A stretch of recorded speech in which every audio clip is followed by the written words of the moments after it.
So বন্ধুরা, সেই দিন গেছিলাম আমরা ঠাকুর আনার প্রোগ্রামে।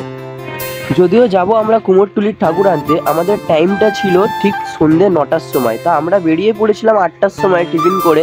আর এই যে কলকাতায় পুজোর মহলটা জাস্ট আলাদাই একটা ইমোশন। তো আমরা যেতে যেতে হঠাৎ দীঘা দেখতে পেলাম। দেখার পরে কিছুক্ষণ পর আমরা এই একটা বন্ধুর বাড়িতে চলে এলাম। যদিও আমাদের টাইমটা অনেকটাই বাকি, আমরা অনেক তাড়াতাড়ি চলে এসেছি। তো এখানটা আমরা কিছুক্ষণ দাঁড়ালাম, মানে কিছুক্ষণ ওই আড্ডা ফাড্ডা দিলাম সবাই মিলে।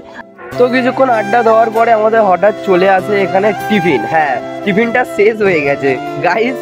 টিফিনটা এই ছেলেটা একাই খেয়েছে। তো খাওয়া দাওয়া করার পরে আমরা ফাইনালি বেরিয়ে পড়েছি আমাদের প্রোগ্রাম যেখান থেকে স্টার্ট হবে। তো রাস্তায় যেতে যেতে এই যে লাইটিং জ্বলছে, প্যান্ডেল, মানে পুজোর সময় কলকাতাটা আলাদাই রকমের একটা সেজে ওঠে।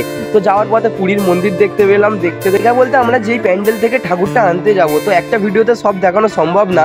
তো চলো দেখা হচ্ছে নেক্সট ভিডিওয়ে।